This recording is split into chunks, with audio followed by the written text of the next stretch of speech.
Hey, great afternoon. I'm going to read another series of excerpts from Song of the Butterfly, Finding the Freedom Within, and this is the section on gurus. It's a pretty long section, so please bear with me. It goes from 97 up to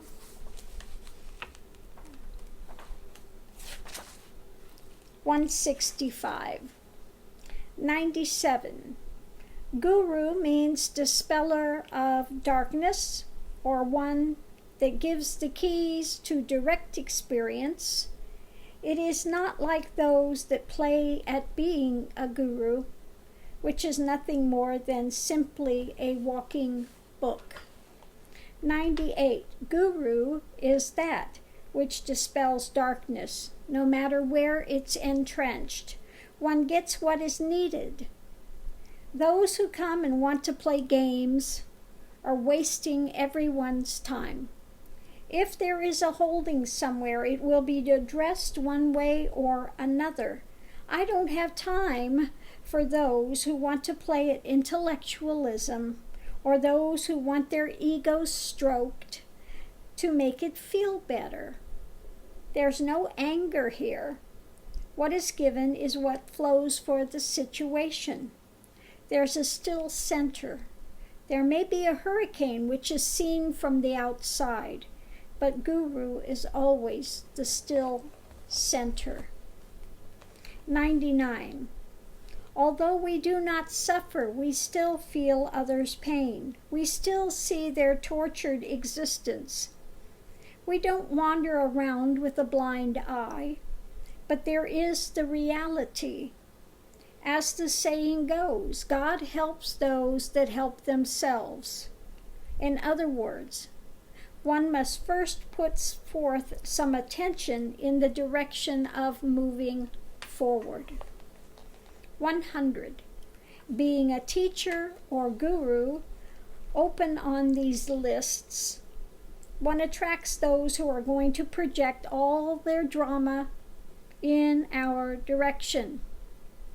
It's inevitable. When not getting what is demanded, they will become the victim within their minds and will attempt to convince the world of our abusive nature. They will run to another teacher or guru looking for sympathy and support until that teacher says something that goes against what they want or are willing to hear, and then once again the same cycle starts over. It goes with the territory. Number 101.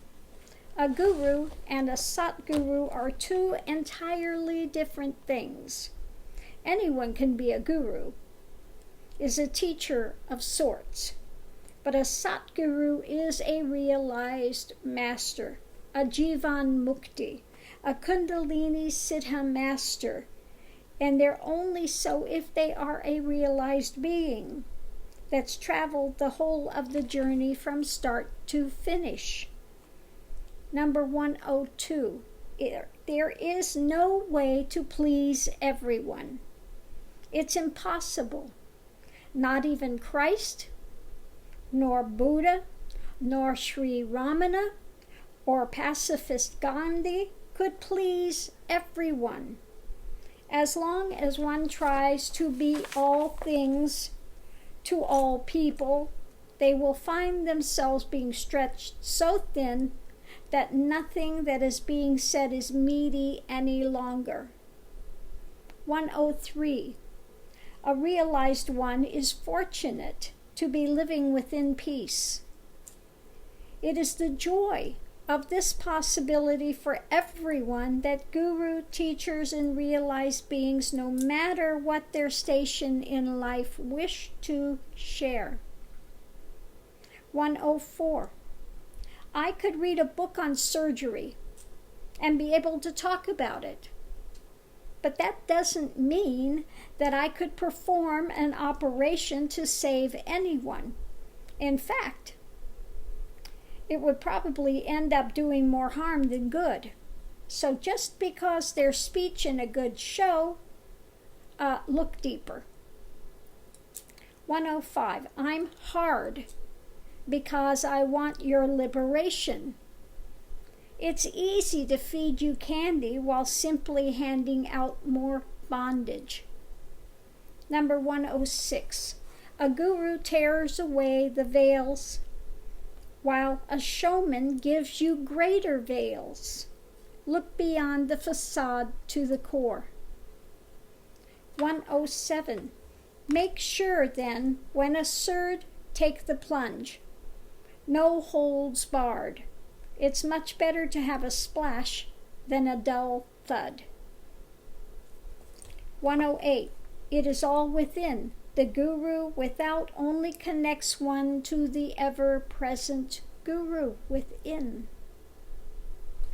109, unfortunately, most people have only seen or heard about the gurus who are less than stellar. Not all gurus are sitting on thrones being objects of worship. Not all gurus live in big fancy places or travel with entourages waiting on them hand and foot. Not all gurus get involved in sexual escapades with their sadhakas. Neither is being a guru something to elevate ego. It is more being able and available to those that come 24 hours a day, 7 days a week without established pay.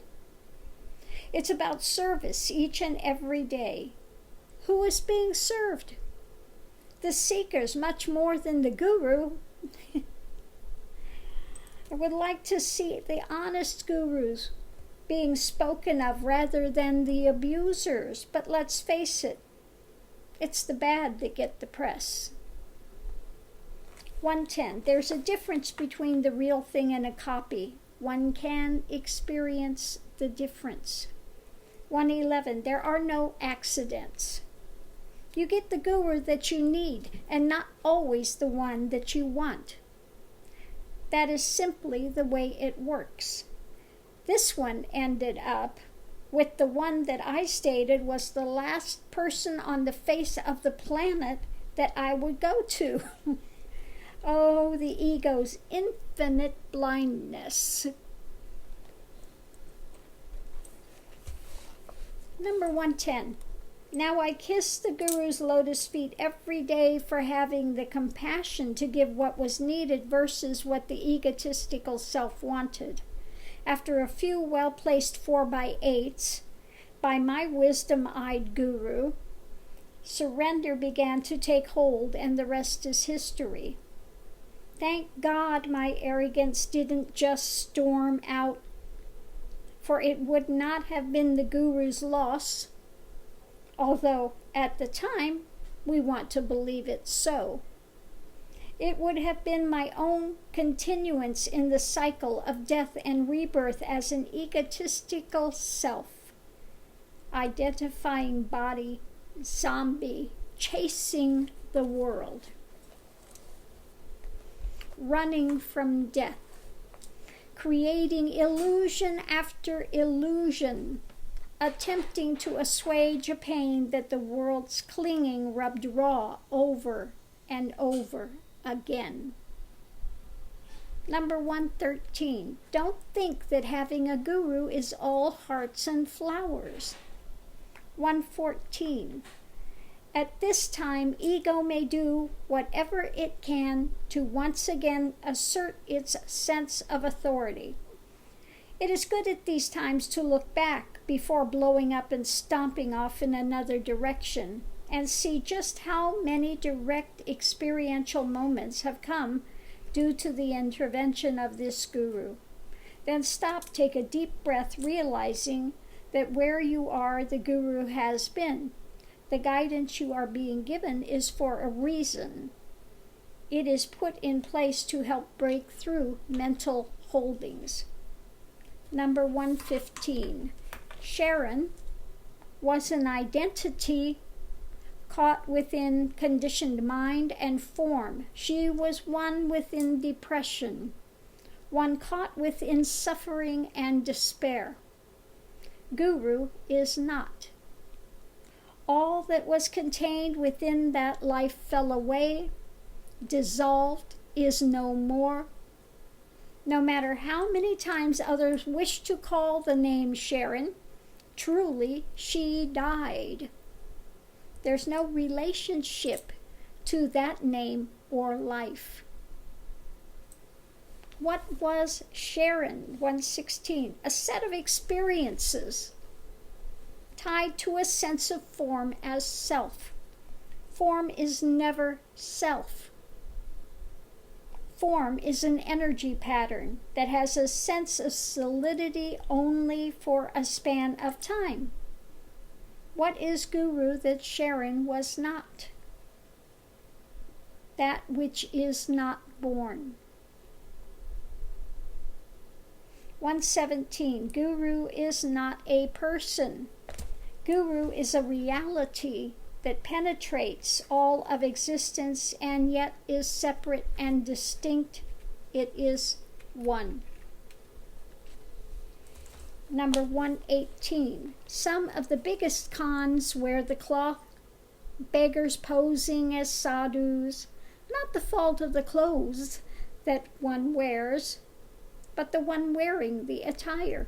In fact, while in India, I wrote a primer for visitors coming to Rishikesh about regarding all in orange cloth as honorable.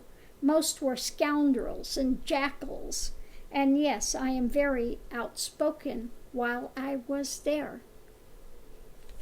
Number 119. A Siddha Guru will flow in whatever direction brings more clarity, first stirring the mind, and then with continued flow washing it away, breaking through standing conditionings. They do not always play according to the rules or the box that others may wish to place them within. As a liberated one has no need to stay within a definition of what they should or should not be. Guru's being is a movement that flows in the direction of what is most productive and the highest good for breaking through the ignorance which holds suffering and bondage, the rambling, justifying mind, as its banner. Number 120. What is needed for another's growth simply flows. It's not always pleasant.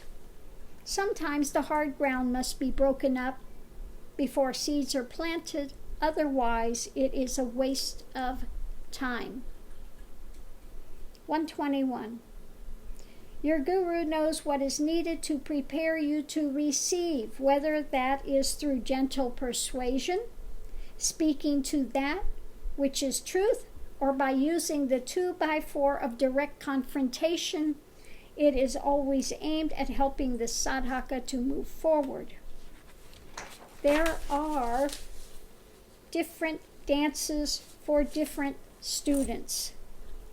Some are ready for a waltz, and others need a flamenco danced on their heads and hearts to break through the limiting and hard mindsets. 122. By the time one is certified as realized by one's guru, the desire to teach has passed. The desire to teach arises on the path of seeking. And as the full import of being guru is understood, the last thing one wants to do is take on the burden of teaching. But one continues to fulfill their guru's admonitions for some to continue to go forward to be a guru. 123. Kundalini Siddha gurus are not teachers of yogic postures and programmable routines. And ego postures in looking for a teacher, a sadhaka is ready to show humbleness in asking for guru's grace. So if you decide to accept a guru, let this be made clear. It is not the guru's job to cater to you, to run to you, to give you darshan. The guru already has what you are seeking, and what this is beyond any price or pittance of trouble that the sadhaka may face. It is the responsibility of the sadhakas to do whatever is necessary to receive the grace which is being proffered by the guru. 124. There are numerous charlatans willing to sell you ego strokes. They're a dime a dozen. You can buy their affections, or whatever you want to hear they're willing to say for a price. Whatever you want to learn, they are willing to teach. That's not a guru. 125. It is the guru's grace that accepts the chela, not the chela's bravado, that is going to do them a big favor in allowing them to be your mentor and guide. There's nothing that you have that the guru cannot do without. Okay, so if you think you're going to come and the guru is so fortunate to have you as a student, you can keep going down the road. Okay? Number 126. A teacher gives nothing but relational knowledge. It can be bought and sold like a commodity. Guru's grace is a far cry from a lecturing book of facts and figures which may be purchased off of any shelf. If your long line of teachers were able to procure realization, then you would not be within the search and seeking a way out of bondage now. If this is too hard for you to accept, then it's best for you to walk away. 127. There's no ego here that is salivating after seekers, so those that come proffering that card had best walk away. I don't give a rat's ass about clinging to some messiah complex that needs to save the world. Within and beyond the illusion of all suffering is the eternal seed of the absolute that is utter and total perfection. The only thing that's being saved is the seeker from themselves. God or Source or primal essence forever is, and it is forever untouched by any of the shenanigans that mankind in its illusory journey are proffering on it. 128. For those who come expecting this guru to jump through your hoops in order to take on your karmic baggage, let's just use this little example from Sri Ramana. A seeker came and challenged Ramana by saying, "Can you give it to me?" And Sri Ramana simply replied, "Can you take it?" Okay? So again, if you're not ready to take it,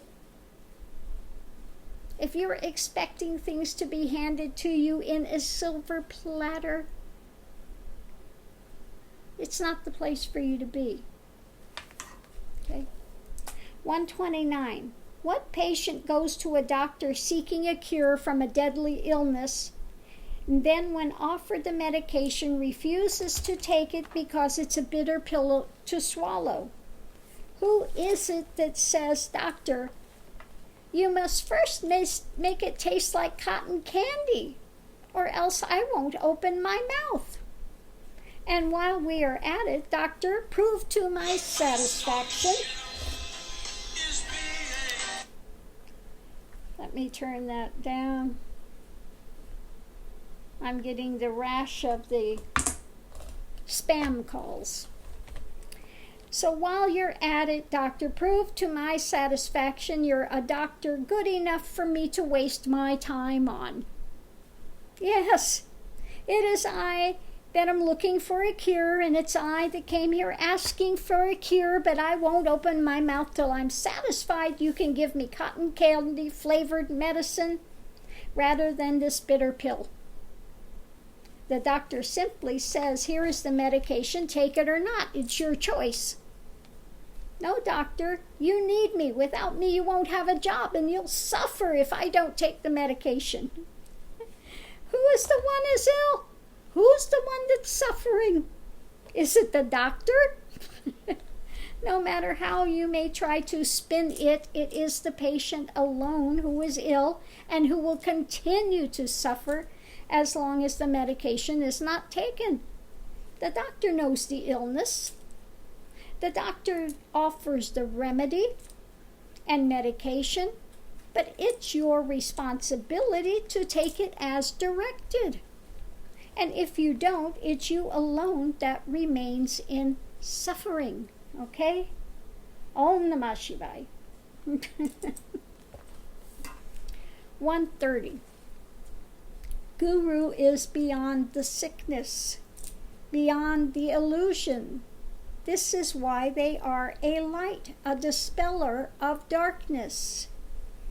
But neither do they need to fulfill some mission of saving the world. Again, this is a false view that the guru needs to have some students to fulfill some purpose. It is ego that seeks a purpose. When ego's illusions fall away, there is no purpose to maintain. One simply lives. And that life is a testament, whether or not a word is spoken. Whether sadhaka is accepted has nothing to do with a liberated one's being. You confuse being with doing. A guru is not a doer. Prarabdha karma plays out. That's all. 131. This idea of testing gurus comes from a Western mindset. What are you going to test? What knowledge do you have to test anything? If you want to know what the guru is like, then request to speak to their students. 132. As you are thinking you are testing the guru is testing back.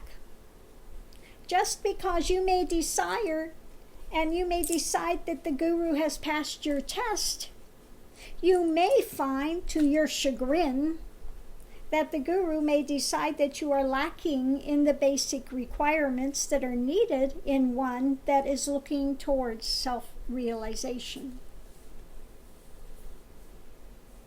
Okay. 133. One doesn't test a guru by words and emails. They come and they sit in their presence. They live close by and look if their actions are in alignment. Or they question those who spend time with the guru's presence to ask what is really underneath the persona that is on the screen. 134. When you want truth more than strokes, when you're ready to have real experience rather than glorified notions, then only look for a Siddha Guru. 135. Of course, one must use common sense to look and see if a guru is motivated by greed or power or a dominating agenda. But if the seeker is motivated by greed, then most often they will find the guru that will take them for a ride. If the seeker is motivated by seeking someone that's going to be their savior or God figure, that's going to run their lives, then once again expect to be taken for a ride. There are genuine gurus out there. It takes sincerity to find one. If you are sincere, the universe will put one in your path, and it's up to you to recognize when it does. Then, as in all aspects of life, there are the frauds, the scammers, the truly deluded and perverted psychopaths.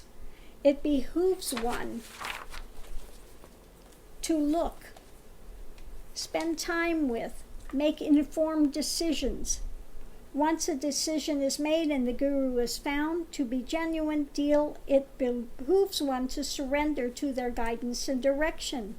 Of course, you have the ability to walk away at any time during the process. 136. If you don't have control of your life, if it is being pulled away step by being programmed by unending dogmas of external rules, regulations, with every aspect of your life being told what you must and do not do, if told this is a revolutionary teaching that cannot be gotten anywhere else on the planet, and without holding this teacher as God, you're going to go to hell, then run for your life, as you've stumbled into a cult. And yes, there are many of them out there. 137. There are genuine gurus whose sole concern is giving what may be given, just as they were fortunate enough to receive what is being passed along by a guru that was compassionate and wise. Note that does not mean wishy-washy and syrupy sweet, but rather giving what is needed for one's progress. This is true compassion and love. 138. What gives you the idea that I don't like you? Are you not being worked with? What do you expect? I'm a guru, not a girlfriend. Don't expect wine, flowers, sweet words whispered in your ear. I don't like versus dislike anyone. 139. I wish only to see your liberation, which is ever present and yet which is being hidden by the self-imposed limitational bondage through your own ignorance of Maya. Maya gives way to Leela in realization. If, and that's a big if, your heart is not expanded and opened, if a thirst is not created, then perhaps I'm simply not the guru for you. There are many paths, ways, and means. None are higher or lower overall. Only higher or lower in relation to your individual life experience and perceptions. 140. I see with many satsang hanging out a manufactured variety experience, a magician's trick, if you will. It's easy to take a room full of people, and that naturally will generate a more concentrated field of energy, and then they speak quite softly, so that people have to strain to hear, so as to give the illusion of a heightened field of energetic silence. People then equate this as coming from the one speaking on stage. This is a trick, a fallacy being passed off as real experience. Then suddenly they stop and saying, be still. Be still for a moment. Once again, this is tantamount to a magician's trick. I do not work in this manner. It's easy to become popular using such methods, but I cannot rationalize such behavior. It's a type of spiritual con. 141. My path is not to have long-term devotees, but to see them progress to natural jnana, which is guru or self. Liberation is the end of clinging to guru, and then a motion to simply become another light within the world. There's only one light, one guru, one essence called God, Source, or Self. 142. As a seeker, meditation was done throughout the day. In awareness, insights came, was grasping at straws, learned relative knowledge, which I thought was so spiritually advanced. Let me get this. Make sure this is still going. It's meditation deepened. Kundalini kept pulling away at the supports.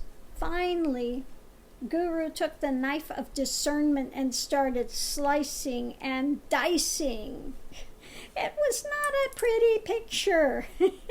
But now I kissed his lotus feet for his compassion in giving what was needed and not what was wanted. For we want the candy-coated strokes of tell me how great my spiritually advanced understanding is. He told me you're a fool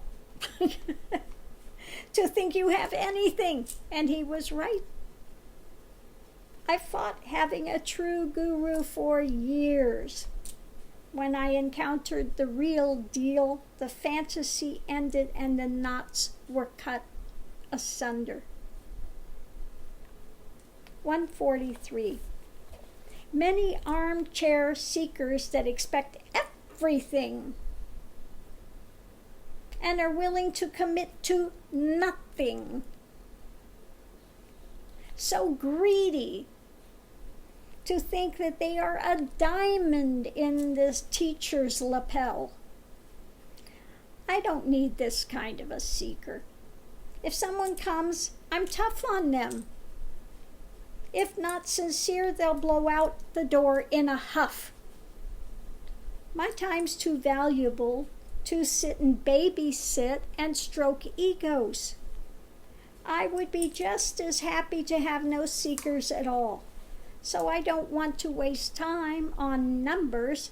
I only want the cream of the crop that are ready to go all the way to realization versus those that want to have a hobby and play at spirituality. 144. With gurus, it is a problem when you have someone running an organization and you don't stay grounded in the transient world. It's easy to go off in the silence and turn a blind eye. It's much more difficult to keep the consciousness at a lower level in order to be able to function in the world as well. This is termed Uddhama, enlightenment, but totally functional in the world. It's an act of compassion for those you are working with. Okay. 145. Swami Ganga Kali Uddhamananda Giri. Okay, here we go. What does it mean? Swami designates Hindu renunciate Lord, one that's mastered their life basically. Ganga. Ganga is the Hindu goddess, the manifestation of the Ganges River, which is said if you bathe in it once you will gain liberation, and it is the death of all death. Puri, this is from a lineage, a line. It means one who contemplates Brahman, even while in the midst of the city. Brahman is also the name for creator or absolute. Kali. Kali is Shakti, the one that fights ego, wherever found, and conquers the demon mind. She is the universe in motion, the bringer of life and death. Fully enlightened while functioning within the world. Anand is bliss. All formal renunciates have the name of Anand, to enjoy leaving formalized society behind and being free within God as bliss. Giri, another pointing to a lineage, Shivite. Giri is mountain, so one that is immovable and serene. So when you put it all together, it means the fully enlightened one that has pointed dedication, functions in the world to tear through ego and bring liberation by any means possible. Kali uses many means, to take one to eternal life. A real mouthful, isn't it? These names are chosen by the Diksha Guru who brings you into the lineage. They serve as a reminder of one to focus on inherent abilities. Call me what you like. G is fine. No fuss, no muss. Swami G is a play on words. J-I is a title showing respect, pronounced the same as G. So Swami G is an informal way of being respectful yet not stuffy. 146. It is only when you quit bragging and boasting about what you really don't know, but simply know about, that you really begin on the path to where ignorance may be stripped bare until the unknown that is beyond all relative knowledge is known. So now you're starting to get real. And one can only progress within an attitude of realness, which is open and empty rather than full of useless banter. 147. All sages and Satgurus, one that is realized versus a guru that's a teacher of relative knowledge and methods, speak from the same dimension of one, unfettered by the constraints of mental noise, confusion, or doubt. 148. Path completion takes an opening of the heart, a seeking desire for liberation or truth at any cost. This is what it takes.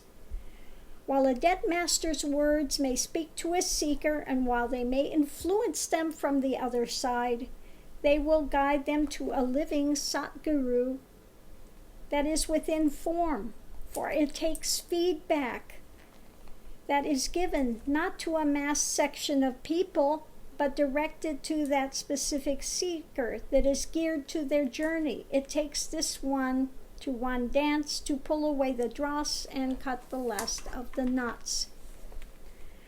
149. Each guru has a different external persona. This brings a different flavor and texture to the abiding reality and truth.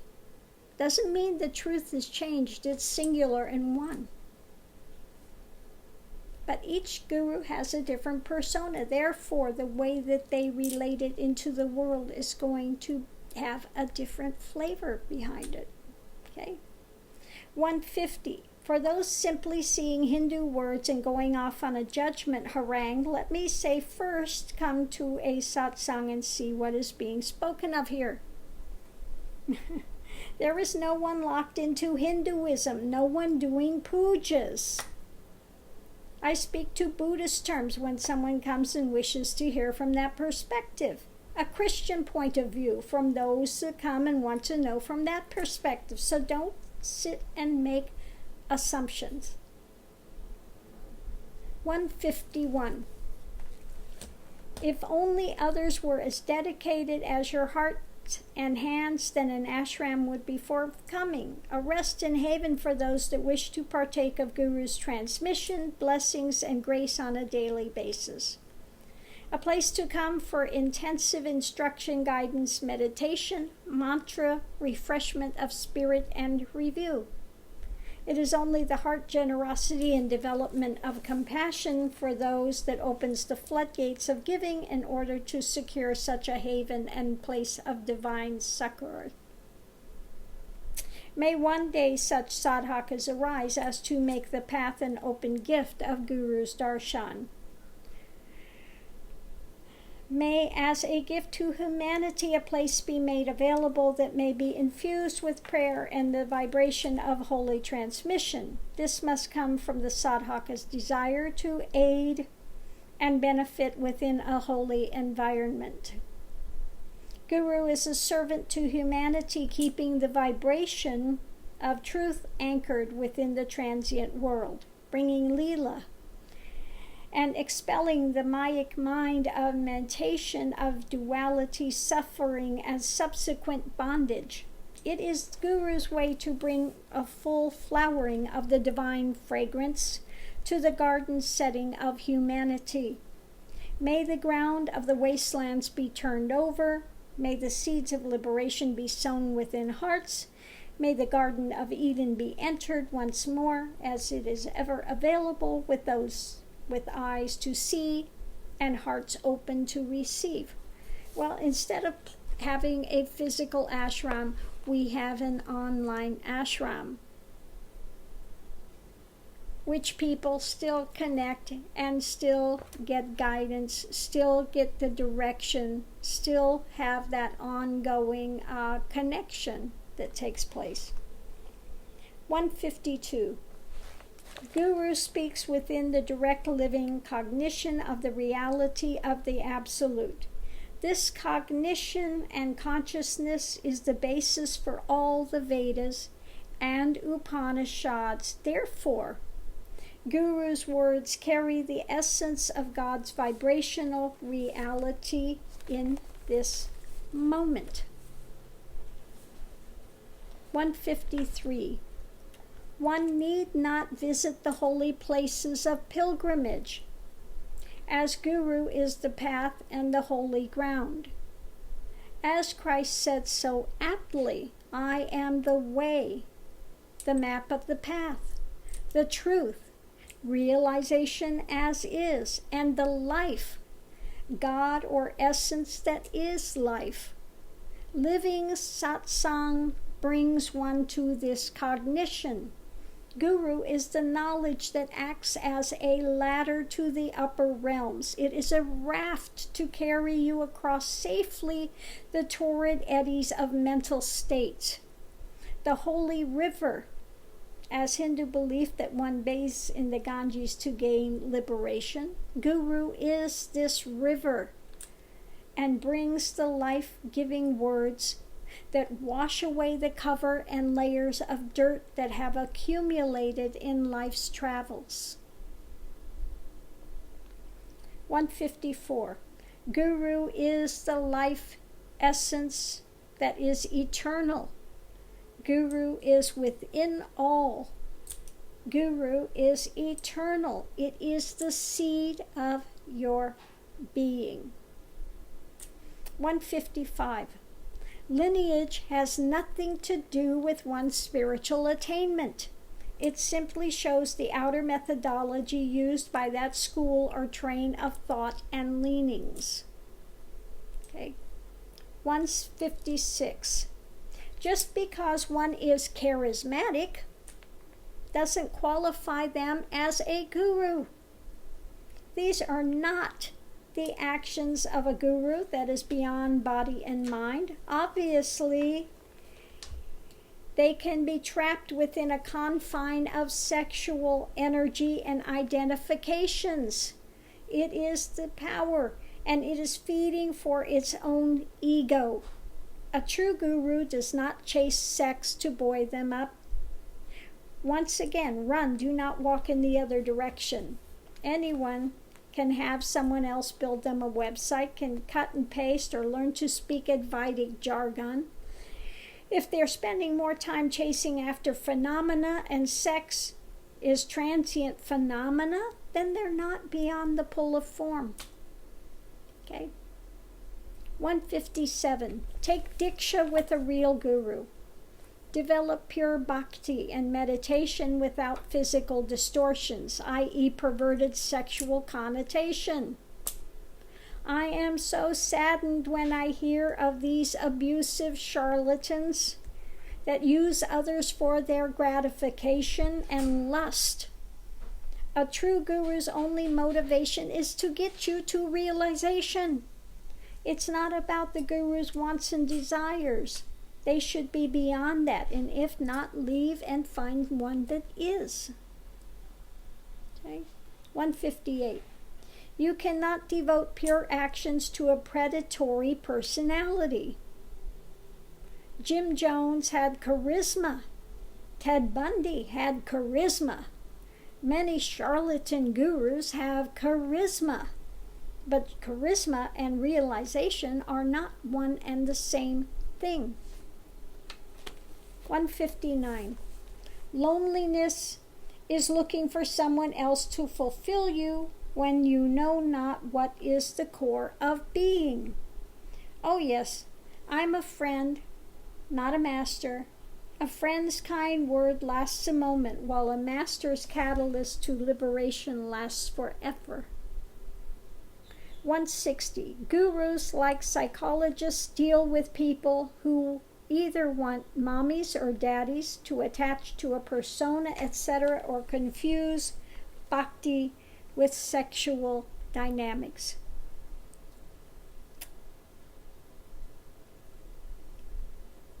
$161. I absolutely will not work with anyone doing drugs. 162. While many think that if they have more teachers, they will gain more, what happens is they only get a watered-down path and wind up trudging through mud. The ego may get strengthened, but as far as having a teacher that comes to know you and direct you towards opening and surrendering, your toll holds that keep the ego mind entrenched. That is more than likely to remain intact, if not strengthened. 161. Up at 5 a.m., 3.5 hours of mail. Now time to get dressed. Go down the road again. Outside of Sacramento, on the way to Los Angeles, gurus have precious little free time. Obviously, that was written when I was on the road. But yes, I read every single post on the online ashram. I do not intervene in them unless I see something that needs to be directed, spoken to. Okay? But yes, I read all those. I read all the comments on the tarot site. I read all the comments on the online sites. Okay. 164. Have you found liberation yourself yet? This should answer the question for you. Yes, you need a guide that's already traversed the way.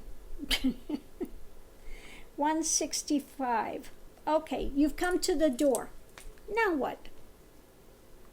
Are you going to walk through? Or are you going to a different house? The choice is yours. Okay, so that's what we have in the section under gurus. You know, people have these ideas that every guru is supposed to be floating off the ground, never say a harsh word, only tell them how fabulous they are, or your poor me story, you know. And that's not going to benefit people in the end. They need to break through the drama that they hold. And if they cannot hear what you have to say, they're only willing to have pablum, then they are not ready for this type of path. So they can come, get their nose out of joint, and run away screaming how absolutely mean and hateful I am, and I have no compassion. Well, I do have compassion. That's why I spent the last 20 years, on the net, writing books, putting together an online ashram, having groups where I work with people on a daily basis, putting things out for people. Still. So don't confuse what's genuine compassion with those that are only out for name, fame, money, that are willing to sell you a bunch of drama to line their pockets. Those are not real gurus. Okay? So I'm going to leave this here. I hope everyone is having a wonderful day. I need to get my voice back. I'm losing it. It's almost an hour of speaking, reading that. So I hope it's helped some to understand. Any coming to this path need to read Dangerous Friend. That the guru is there to break through ego. It's not there, like most paths are, to build up failing egos, flagging egos, to make you feel better about yourself in the short term. We are here to break through the illusions so that there is freedom forever. Big difference. And nothing wrong. If you can't hang with this path, if you are not ready for it, then fine, go your way. But if you are going to come here and you ask for help, and you write to me and you don't even put a greeting, not even a hello, just what are you going to do for me? You can go down the road because I don't owe you anything. Okay? Let somebody that's in a Messiah complex take that on. Okay? That's what liberated means. You're liberated from all that drama. But if you're ready to break through the conditionings, ready to confront yourself on a very deep level, your mental spins, the things that you collected, gathered, that keep you in bondage, keep you in your own self-constructed jail box of ideations, then this is a great place to be. I'm going to leave this here. Namaste. Thank you for visiting. Have a great day wherever you are on your journey.